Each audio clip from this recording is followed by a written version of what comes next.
A very good morning, evening, afternoon to all the attendees who are joining us live from different time zones across the world. I'm Varija Bajaj, Convenor, National Ability Summit, an initiative by Varija Life. I'm an Indian Asian woman with brown eyes, wheatish skin tone, and long brown straight hair.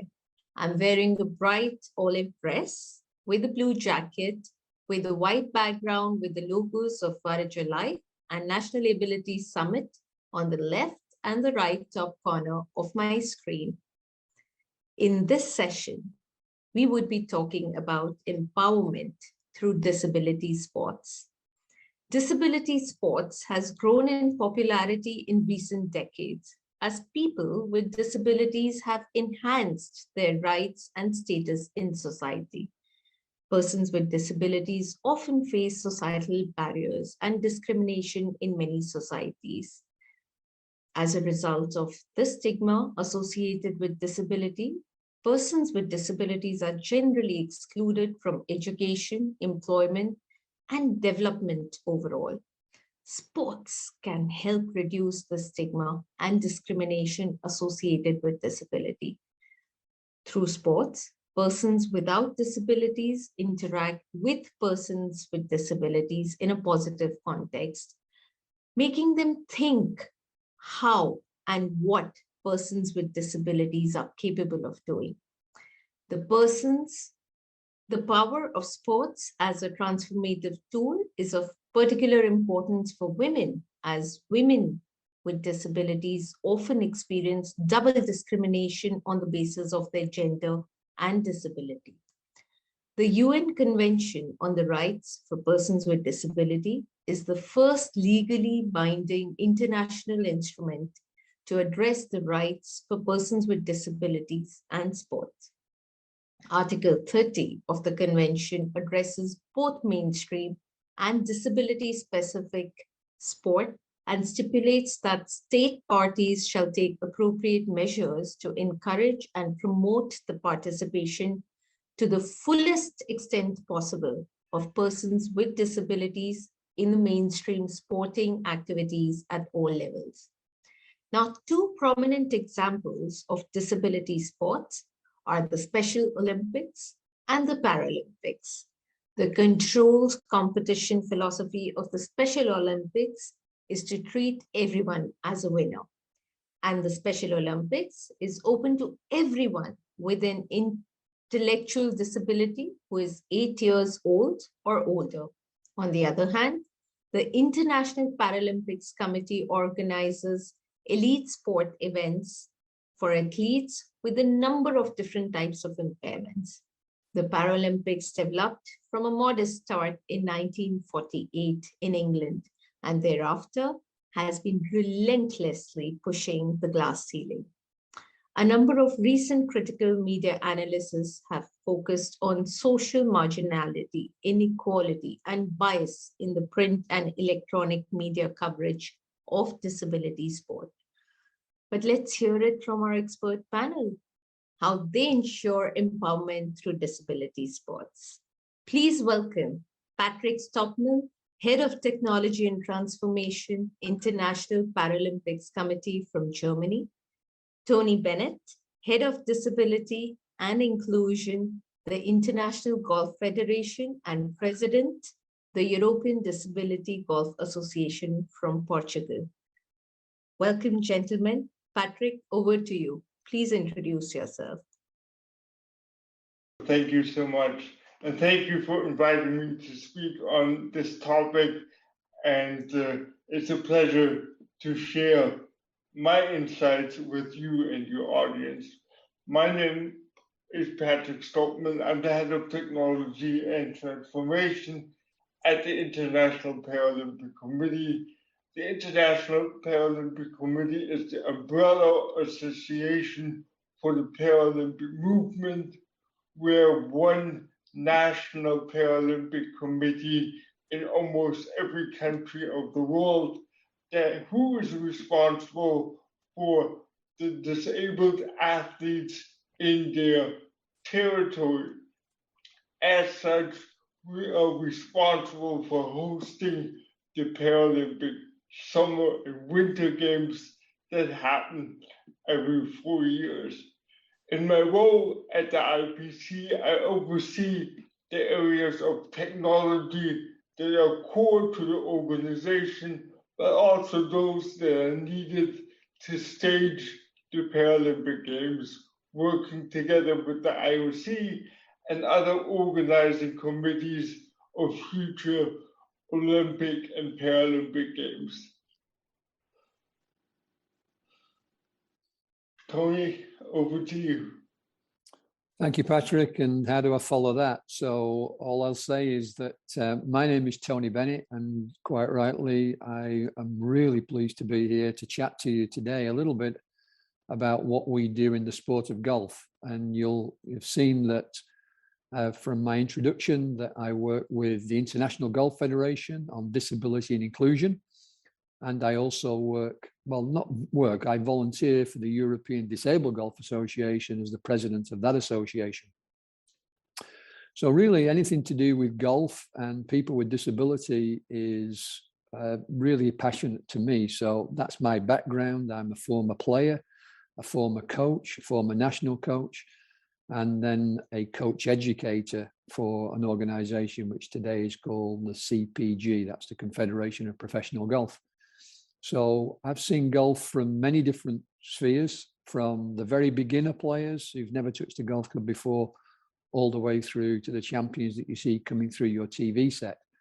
And I think the thing that's a little bit different about what we do than perhaps most sports is that people with disability play the same game as the mainstream sport, or what was considered to be the mainstream sport. So there is no difference. There is not a disabled version of golf. It's the same sport. So I think that maybe brings a slightly different view to some of the sports where there is obviously a disabled version of the sport. So hopefully I'm hoping to be able to give you a little bit of an insight into how we go about that, what we do. And I must stress at this point as well, these are my opinions. So not necessarily are they the opinions of all of golf, but they are certainly my opinions and those of the European Disabled Golf Association and the IGF as it relates to disability. Absolutely, Tony. I think we have very little research and empirical data anyways in place in the space of sports. So your opinions really matter for the kind of experience that you carry with you. Thank you so much, gentlemen, for joining us today. Patrick, that leads me to the first question to you. Now, the Paralympics have historically set the standards for disability inclusion. Today, the impact of that legacy on the perception of persons with disability in society, what is it? What kind of impact does it have on people with disabilities? Well, the Paralympics have in their DNA the vision to make for a more inclusive world through Parasport. The whole idea of disabled people engaging in sport, competing in sport at a very high level is there to not just empower the individual athlete, but also to position that group of people within their society. So the Paralympic Games and the legacy of the Games have been plenty. We can look back at task organizing committees and the cities or the regions where Paralympics have taken place. And let's say we've left behind anything from accessible infrastructure, that be public transportation, just the curbs being lowered at the side of the road, so people who do have a disability can change sides from one street to the other. Assistive technology when it comes to the visually impaired being installed in public places for them to navigate. So anything about physical legacy, making it more accessible. On the other hand, when we work with the organizing committee, when we work with the city, the region, or the greater state or the country, we always see push for legislation to be changed, where we see a need for persons with a disability to be treated or viewed differently within that country. Those are the things that we tackled prior to the games happening. Then the games happened, and by now, the Paralympics are the third biggest sporting event in the world, only surpassed by the FIFA World Cup and the Olympic Games. That means we have 4.5 billion viewers globally and about 3,000 media attendance following the events and the athletes around the games. That reach and that that societal impact allows us to change, not just in the host country of the games, but in an entire region, how persons with a disability are viewed. If you look back at London 2012 in the UK, which we would all say is a very Western, modern country, the topic of disability was very much still a topic of political correctness. What happened through the games was that it became a household topic. It was no longer stigmatized with any, oh, you can't really speak about it, or you can't make jokes about it. It was the contrary. Comedy shows came up where people with a disability were on TV making fun about themselves or even others. People, school kids in school picked up the topic of persons with a disability as something to speak about. And the legacy of those London 2012 games is that 5-6 years onwards, national employment statistics in the UK show that 5 million more people with a disability are now employed compared to before the games. And that is the societal change that we as the Paralympics like to consider our legacy, where we come in, we deliver a top-class sporting event, and what the people are able to see, maybe live in the stadium or on TV, changes their perception. And that goes, all the way from school kids to future employers who are then open to say, okay, there is potential out there. Let's tap into this great potential and bring them on board.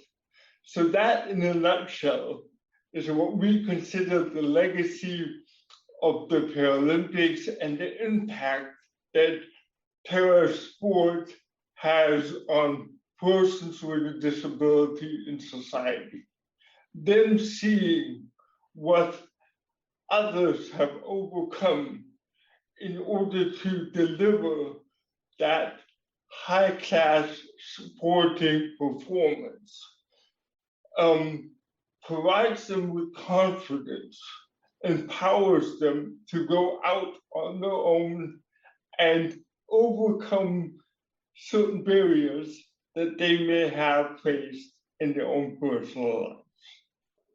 No, I think absolutely this year we saw that change in a much bigger way, be it the infiltration of digital accessibility post COVID, it actually became a household discussion, what was happening at the Paralympics, which I haven't seen ever before.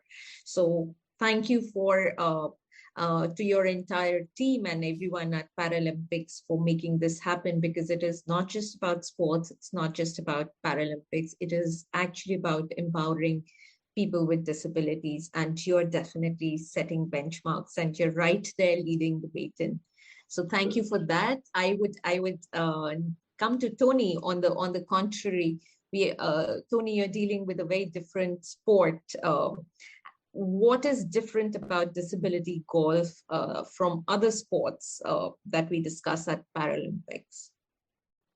I think first, before I even start on that, I just need to congratulate Patrick for what he's just explained there, because it really brings it home. And, you know, I'm making copious amount of notes here. Okay. So, yeah, you know, this is a great opportunity to learn. I think sometimes we think that we speak, but actually, you know, I use these opportunities to learn as well. So thank you for what you've given me there, Patrick, because that's really helped a lot. I guess the first thing to establish that golf doesn't play a disabled version of the sport, as I alluded to earlier. We play golf. We don't play disabled golf. We don't play adapted golf. We don't even play a parallel sport to golf. We play golf. And there's good reasons for this. And I think we have to look a little bit underneath the veneer. And so in golf, we modify the rules a little bit. We modify them slightly to make the game equitable for everybody, and to make the outdoor environment a safe and accessible space. So I think that's probably the first thing that I would suggest. The second thing is, which again is a little bit unusual to many ball sports, is that we use our own ball. We don't have a ball that we share. We use one ball. It can't be interfered with by anyone. It cannot be controlled by our competitor. And this is a crucial difference, as in most sports, of course, the stronger player controls the weaker player. And you know, obviously, we're talking primarily here, you know, Indian cricket team. So, you know, when they bowl well, they bowl the English batsmen out, and they pin them back and they bowl them out, and you know, the English batsmen can't score runs, and that's because one team is stronger than the other one. And so this is evidence that when you've got one competitor that controls the ball, the stronger competitor will likely win. Golf also utilizes a golf handicap system, and that's not something that's been done specifically for people of all abilities. It's just been done. It's embedded within the sport. So the golf handicap system allows players of all abilities to be able to compete against each other.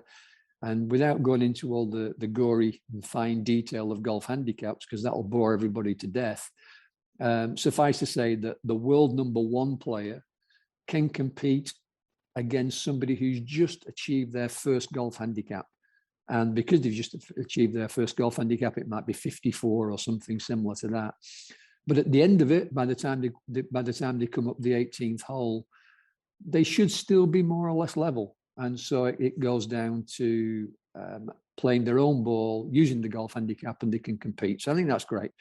I think there's another point which is really important, and that is that the ball is still. So clearly, when you've got a still ball, it gives the opportunity for, well, every single shot that you play in golf is premeditated rather than responsive.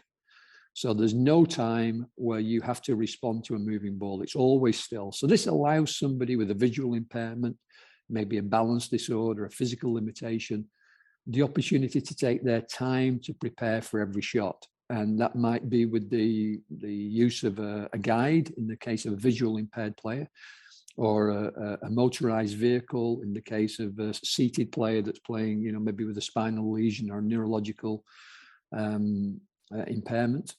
So this means that they have the opportunity to premeditate what they're going to do, go ahead and play the shot. And of course, the amount of time that they're allowed is adjusted slightly for players that have got profound impairments, and they need that necessary time to prepare. So I guess that's one of the things that makes, those are three of the things that make golf very different. And that means that we, as I said earlier, we play the same sport. And I think even when we get into the coaching, and, you know, that's an area that I've been involved with for very many years. coaching golf to players with disability looks and feels very similar to everyday coaching, in so much that we have such a wide number of players that play. So we go all the way from maybe 4 or 5 years of age, all the way through to 80 plus, 80. I mean, I played a few holes with my father not long ago, and my father's 84. And so we went out and played, we had a good time. And also our son could play, you know, our son's 35 and, you know, he's got a daughter that's 9 years of age. So effectively we could have all 4 people playing the same game using the golf handicap system. So I think that's pretty cool. But because of that variety of players that play, golf coaches are very, very good at asking and learning about the person that's in front of them. So they don't kind of say, well, we do this on week 1, we do this on week 2, we do this on week 3. It's very much figuring out the person in front of them and trying to figure out then how they can best help them, what their limitations are. So yeah, coaches, they need to be prepared a little bit differently to understand the range of impairments and the limitations that are there, and what these limitations might place on the learning or the performance of golf. But essentially the physics of making a golf ball go from point A to point B, it's the same for every player.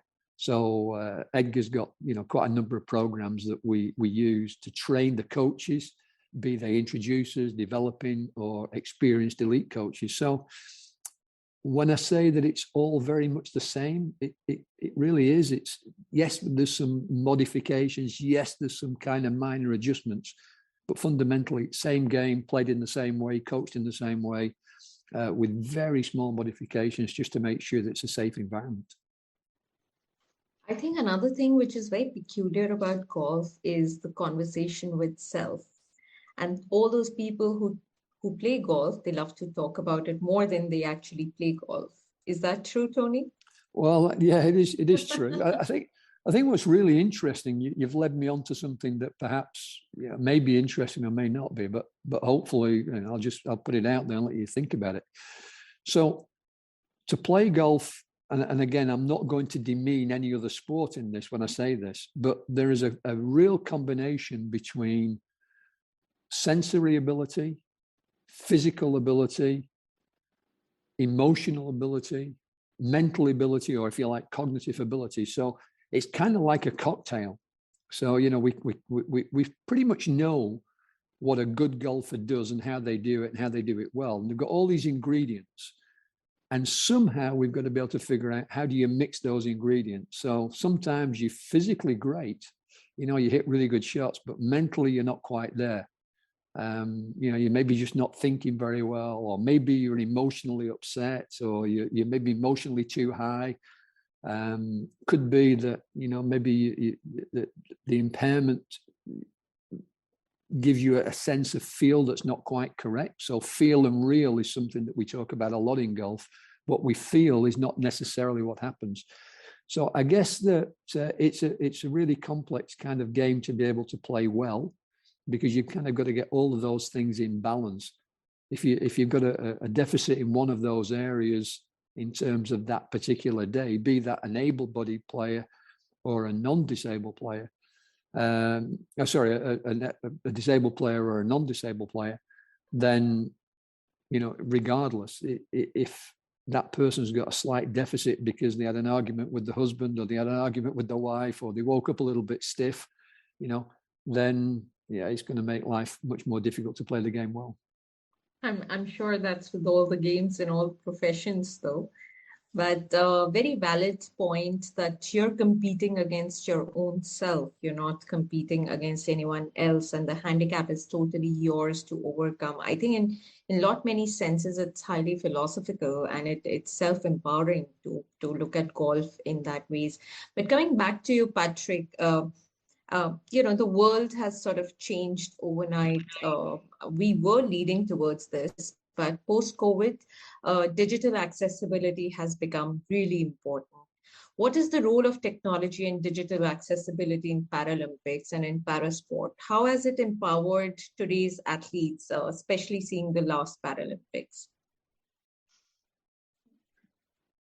That's a really good question, because obviously, as you said, the situation that we've been in the last year and a half have really pushed technology and the acceptance of technology or aspects that just 2 years ago would have been seen as assistive technology.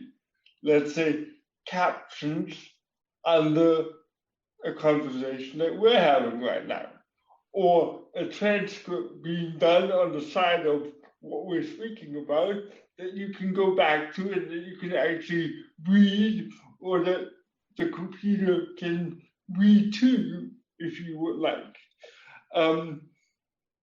So we have a sense that technology has finally caught up with disability, in the sense that when technology giants of this world are now seeing digital accessibility not as an addition to their products or something left to a third party, they're seeing it as something mandatory for technology to deliver to everyone, no matter what impairment they have, no matter if they are 5 or 85 years old.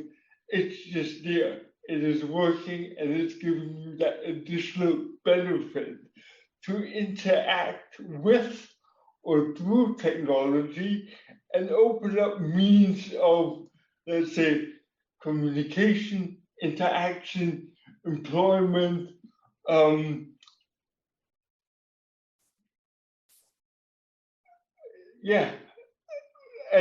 across the board, maybe in a family setting, maybe in a cafe, or maybe at a workplace, technology has taken up that empowering aspect.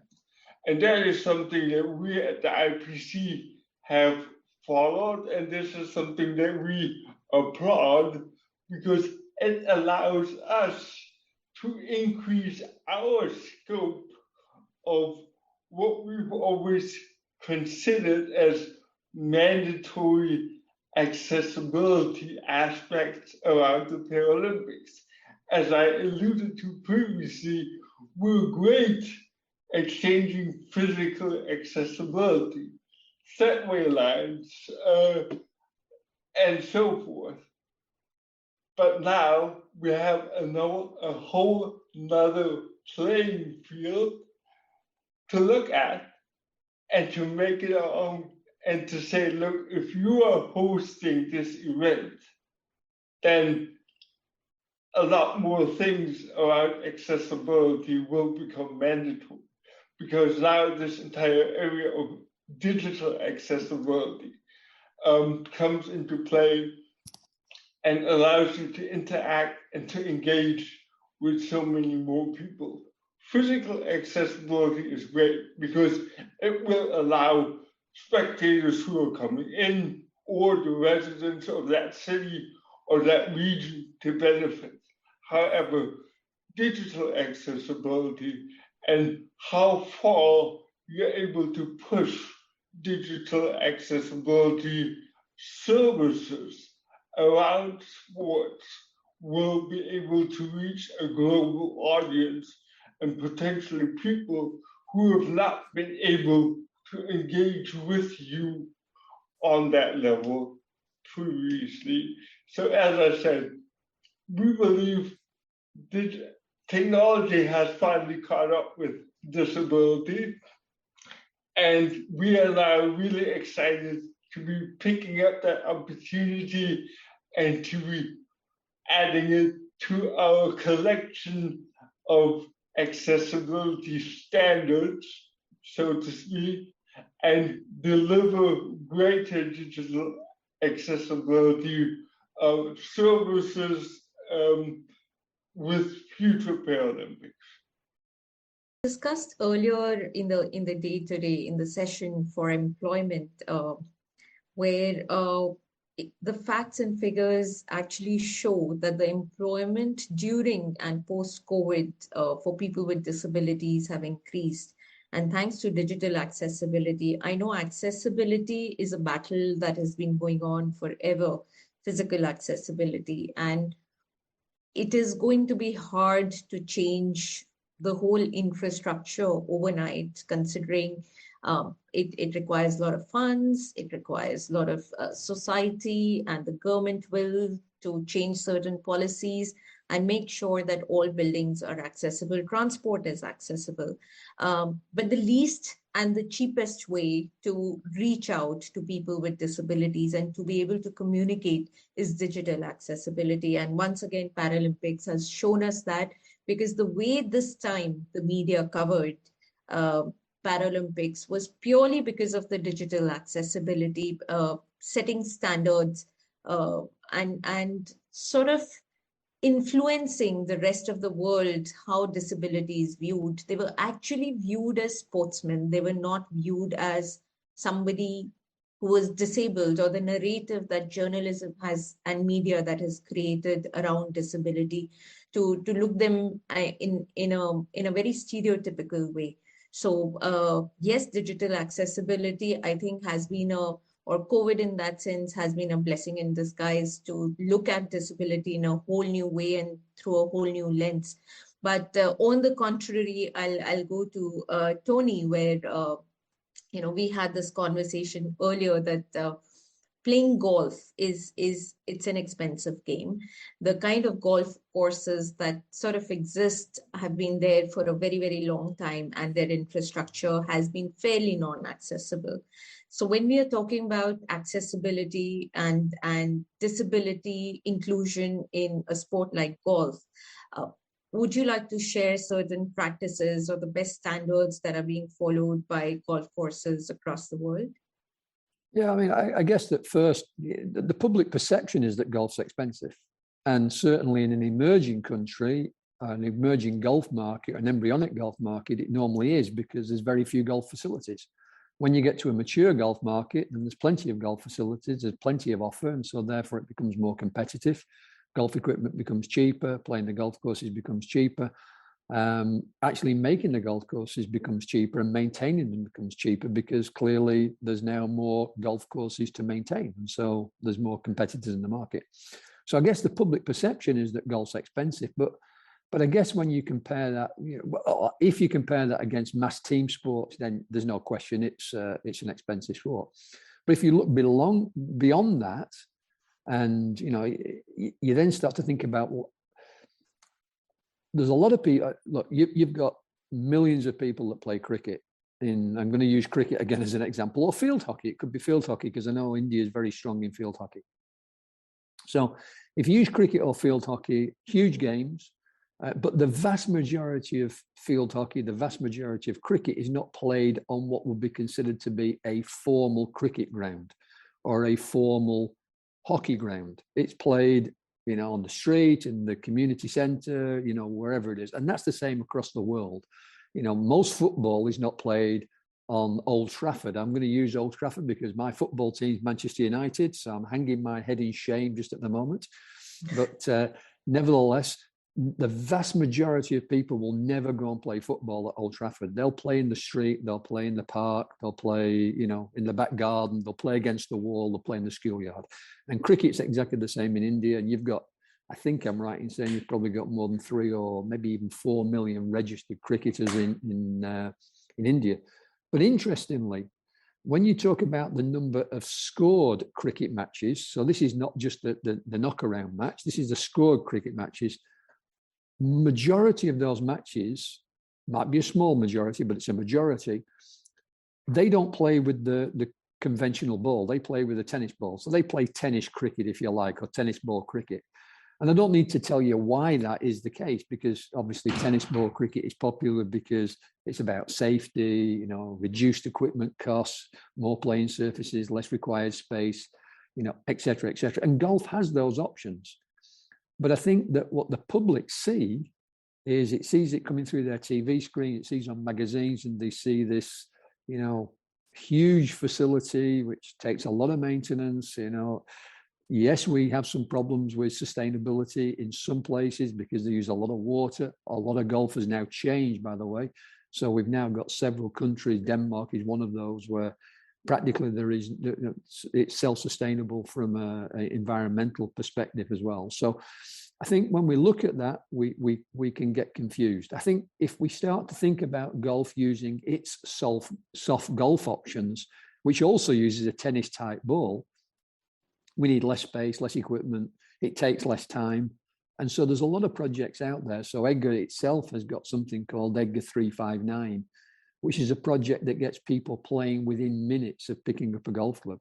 And so it can be played everywhere, from the living room of somebody's house to the back garden, to the beach, to the basketball court, and of course at a golf course. So first, I think we need to get rid of that perception that golf is only expensive. It's not. It can be expensive. And if you think about, I suppose if you think about Augusta National in the United States, or St Andrews in Scotland, or maybe even the DLF or something like that in Delhi, it's probably going to be relatively expensive and relatively exclusive. But Eden Gardens, I guess, would also be relatively exclusive as well if you wanted to go and play on there. And yet that's one of the most iconic places to play cricket. So what's golf doing? Golf has been very good, and I think it's actually a lot more accessible than people think. So if we actually look at the golf course, we'll forget the clubhouse for now. We'll just talk about where we play the game. So the golf course itself is cut out of ground. It's cut out of grass, generally speaking. Yes, we have sand golf courses, but generally speaking, it's cut out of grass. So there's undulations in it, but the vast majority of those are not particularly hilly. So most of them are relatively flat, not perfectly flat, but relatively flat.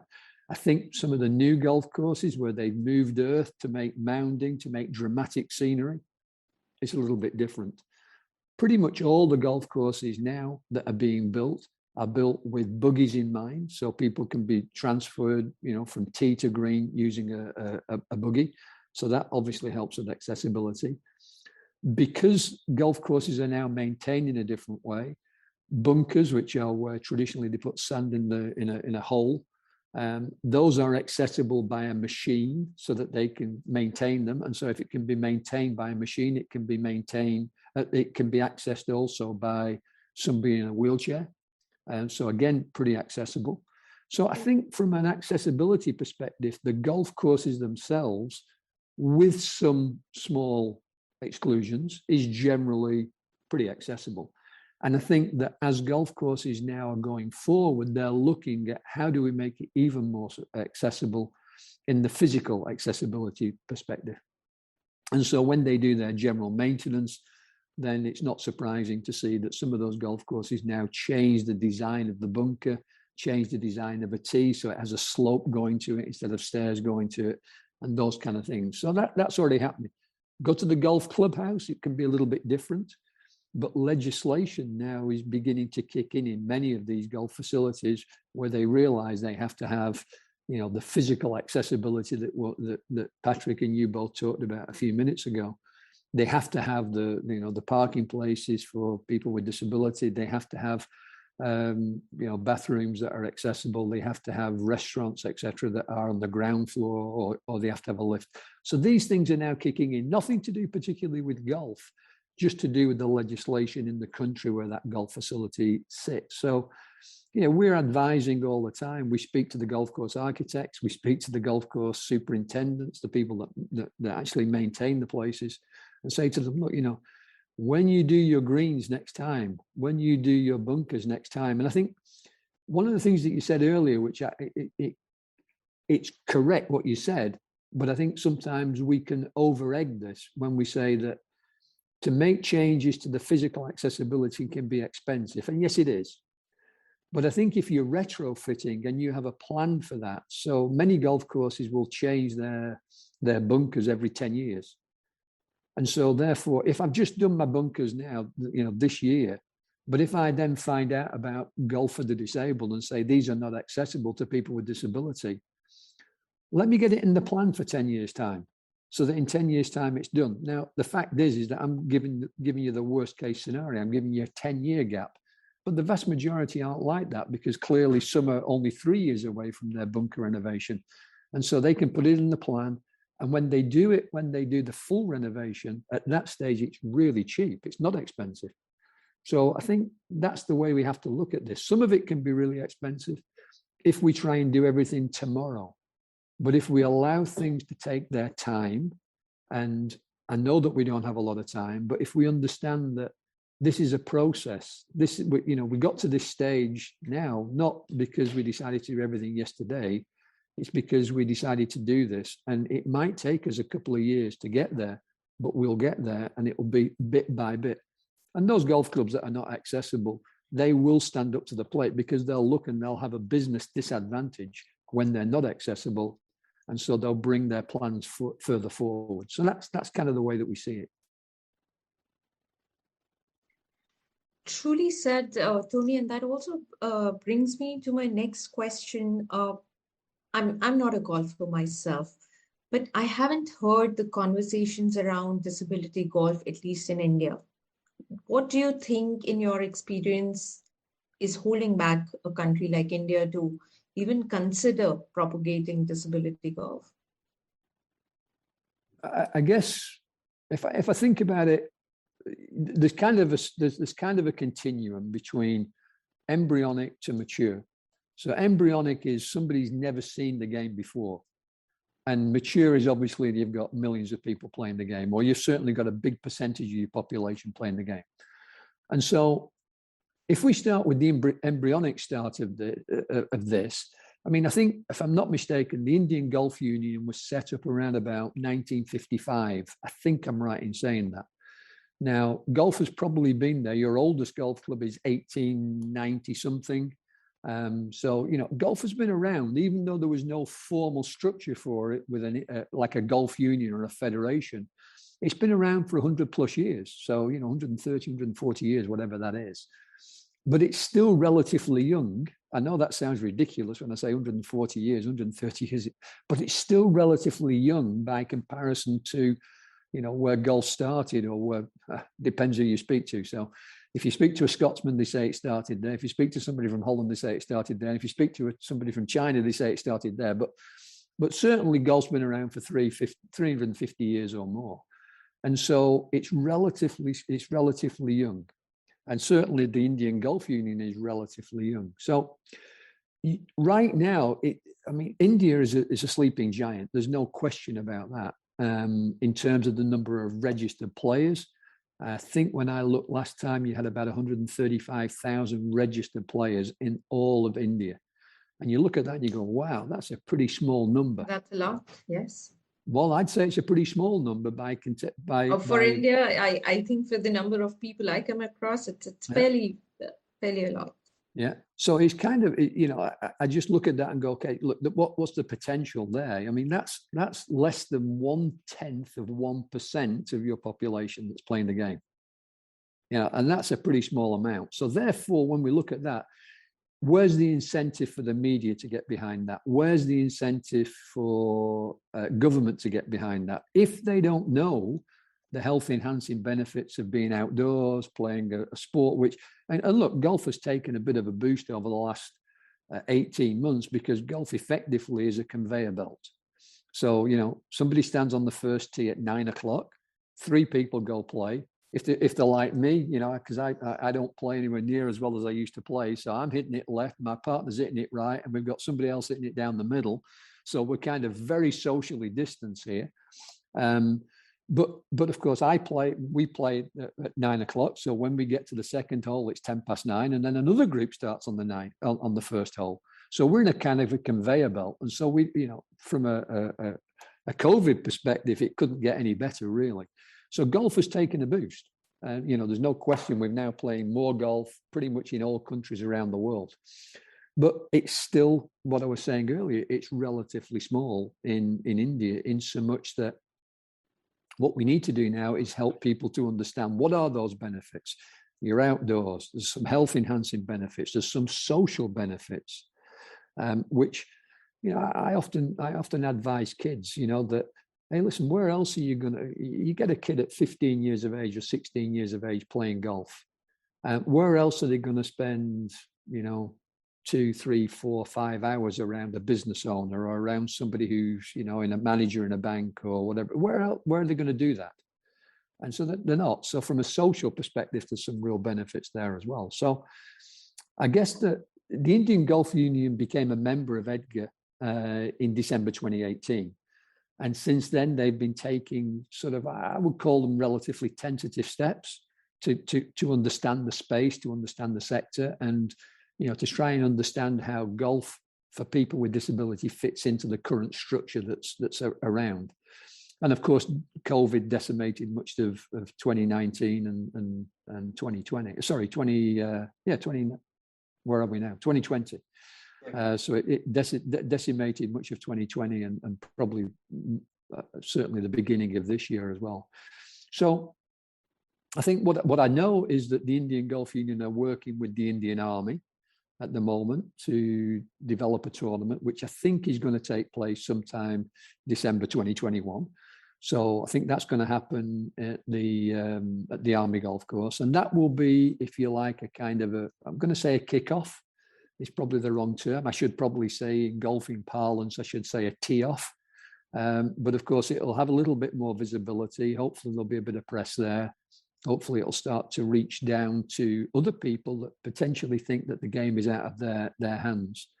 And this will be sort of the start, if you like of more activities, both development and at the competitive end of the spectrum as well. So I know that the Indian Golf Union want to propagate the activity that's in this sector. I think that there's a way to go, but I would class India, and it's hard to say really, but I would class India as being very much at the embryonic or maybe the emerging end of the spectrum as far as it comes to golf, just simply because of the numbers. And there'll be coaches. We've got coaches that are going out there to train your coaches, so that they can be better prepared to deal with people with disability when they start to play golf. So, yeah, the steps are in place. Normally, we have a kind of a step process. First is that the federation needs to understand where it is. Where is it in this space? The second part then is to say, well, where are the locations? Where can people play? Where is accessible? Is it going to be at a golf course? Is it going to be in a community centre? Is it going to be, you know, in a public area, public park? Where's it going to be? And then after that, then you need to prepare the workforce. So this is the coaches, this is the golf clubs, so that they know exactly what they need to do when somebody comes into the facility and says, look, I want to try golf. But right now, golf isn't on the sporting menu for people to choose from. And so if it's not on the menu, it's like, I'm a vegetarian. So, you know, if you go back 10 years, 15 years ago, you know, you just couldn't get vegetarian food. You know, it wasn't on the menu. So, but now today it's on the menu. So I might go with somebody, I might order something off the restaurant menu, and they might turn around to me and say, well, what's that? And I'll go, it's vegetarian. I go, oh, well, I'll give it a try. And so no, we've got golf on the NAS menu. So I'm sure the golfing associations are ready to tee off post the session. And that's when hopefully we'll see you soon in India as well, coaching a few coaches. Yes, of course. That brings me to the, yes, Patrick, you wanted to say something. I was just going to pick up on what Tony said, and thank you also from my side for those golf insights. I must say, I do have a few golf courses around me, and maybe I will take up the challenge one day. But in general, just hearing about golf and golf for persons with a disability, I think what we can all agree on here today is that sports for persons with a disability, no matter what sport it is, if it's golf, if it's anything else, is something that we would all like a person with a disability to take up, encourage them, because through sport, see it as a vehicle that will allow you to embrace the constraints that you may be facing a bit better, get confidence in yourself and empower yourself through the sport that you are doing, maybe on your own, maybe with teammates of equal disability, or even against able-bodied players. Nonetheless, I think the call to action here is that disability sport as a whole needs to be seen from a legislative level, from a governmental level, as something that needs to be encouraged, that needs to be funded if possible, and people need to be actively encouraged to participate. It is their own choice to say, I'd like to take up golf because I've always found it intriguing, or no, I would rather jump in the pool and see if I'm able to swim the 25-meter lap. So that is their choice. Sport as such is something that will give you so much more, let's say, value in life, as it will give you insights into your body and what your body is able to do when you've always thought, oh, that's going to be difficult. I've seen it with myself. I wouldn't be here in this position today if it wouldn't have been for sports that I've done, never at a really competitive level, but sports that have taught me so much in life. So I think that to me is the key takeaway today, just encouraging everyone that has a disability to go out there, engage in sport, and you'll be surprised how much sport can give you back. Totally, Patrick. I think that's the takeaway from this. And I've always said, so WHO says that 15% population falls in the category of disability. And we've always treated this 15% population as a separate set of people. And it's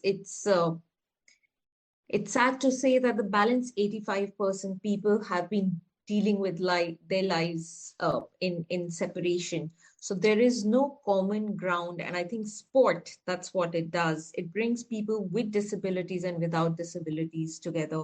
And it brings that common platform where the two can interact without any barriers and inhibitions.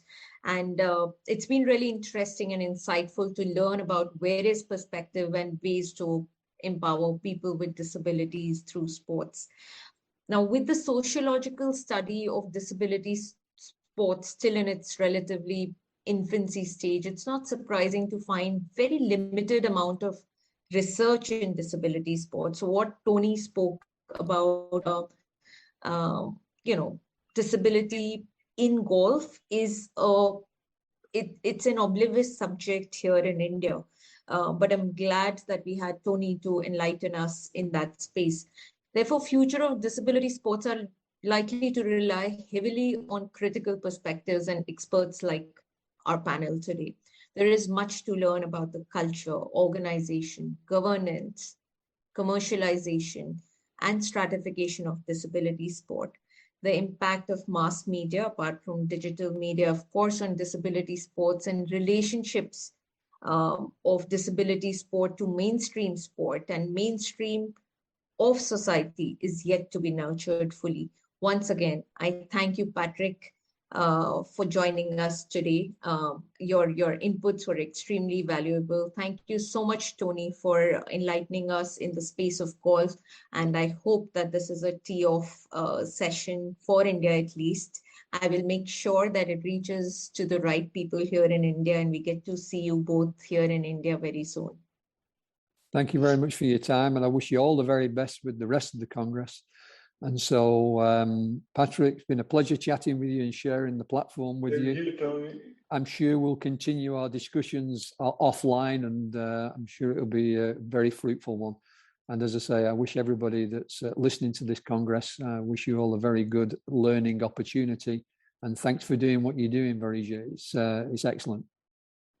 Yeah, Varija, also from my side, thank you so much for the invite. Thank you for picking this up in India and doing this Congress or this summit. I myself have been to India. It's been a wonderful personal experience. I'd love to come back, see the changes in the country, and if I can provide some insights that will help India evolve in that area of parasport, please, anytime. Thank you so much. And I would just say this is just a day off.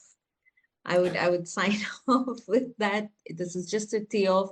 This is just a beginning. And I'm sure many conversations around this will help influence people with disabilities and media perspective around sports and disability. Thank you so much, entity.